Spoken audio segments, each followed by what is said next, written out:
Pozdravljeni, danes imam za vas eno prav posebno zimsko pravljico, zgodbo o snežaku, ki je zakuril kres. Sliši se nenavadno, kaj ne? No, to je zgodba o snegu, o sanjah in o pesmi, ki se je rodila iz ene same mrzle ledene noči.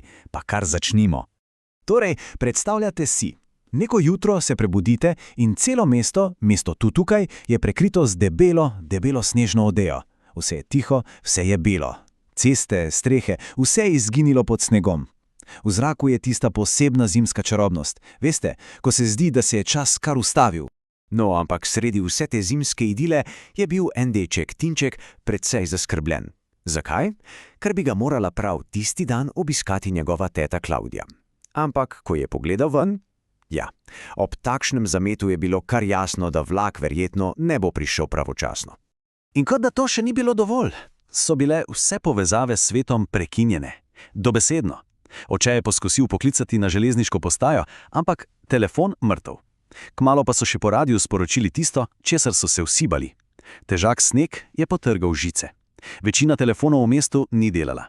Mesto tu tukaj je bilo praktično odrezano od sveta. Ampak na srečo so bili delavci res hitri in do večera so linije spet delovale. In ko je Tinček končno prišel na vrsto, da pokliče, ga je na drugi strani pričakala, recimo ji kar telefonska teta. In imela je pripravljeno pravljico zanj, zgodbo o enem snežaku, ki je naredil nekaj popolnoma neverjetnega. In ta klic nas zdaj popelje naravnost v pravljico.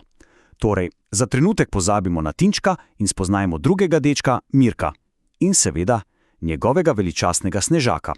Mirko je bil, veste, zelo odločen fant. Medtem ko so vsi ostali otroci delali snežake, je on na glas rekel: "Jaz bom pa naredil največjega." In ni se samo hvalil, ne, res je držal besedo.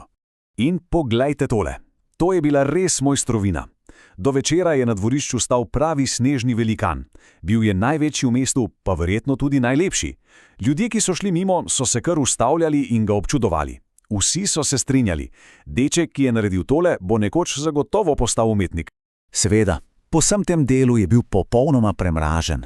Roke je imel ledene, nos rdeč, ampak bil je tako ponosen. Pomahal je svojemu snežaku v slovo, potem pa ga je mama doma pogrela z vročim čajem. In lahko si mislite, po tako napornem dnevu je zaspal, še preden se je glava dotaknila blazine. In zdaj pridemo do tistega vprašanja. Kaj se pravzaprav zgodi z snežakom, ko njegov mali ustvarjalec zaspi? No, medtem ko je Mirko mirno spal v svoji topli posteli, se je zunaj na mrazu začelo dogajati nekaj resnično neverjetnega. Tako je, prihajamo do osrčja zgodbe. Snežakov kres. To so Mirkove sanje. Sanje o tem, kako se srečata sneg in ogenj. In te sanje so bile tako žile, da so se zdele skoraj resnične. In v sanjah je Mirko videl svojega snežaka, kako stopica po dvorišču in si mane roke. In potem je spregovoril. Rekel je: "Presneto, ta zima je pa huda, mene pa ne bo zeblo." Sliši se noro, kaj ne? Snežaka zebe. No, ampak on se je odločil, da bo nekaj ukrenil.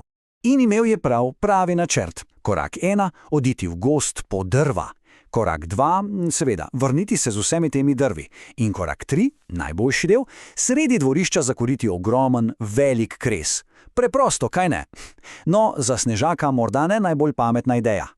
In ta kres, ta je pritegnil pozornost. Ker naenkrat se je zaslišal tisti zvok, veste, copc, copc, copc, hoja po svežem snegu. In z vseh smeri so začeli prihajati drugi snežaki. Majhni, veliki, suhi, debeli. Kmalu je bilo celo Mirkovo dvorišče polno snežak. Ampak niso se prišli samo ogret, ne. Posedli so okoli ognja in začeli klepetati. In o čem se pogovarjajo snežaki? Boste presenečeni. O risankah, o nogometnih tekmah, o igri Človek ne jezi se. Celo o tem, kaj najraje jedo in pijejo. Popolnoma človeške stvari. No, in po vsem tem klepetu je Mirkov snežak rekel: "Dajmo še eno zapet." In so začeli: "Zima, zima bela." Vse lepo in prav, dokler pesem ni dobila enega takega malo zloveščega preobrata. Zapeli so namreč, da bodo Mirka kar seboj vzeli. In takrat so se sanje spremenile v nočno moro.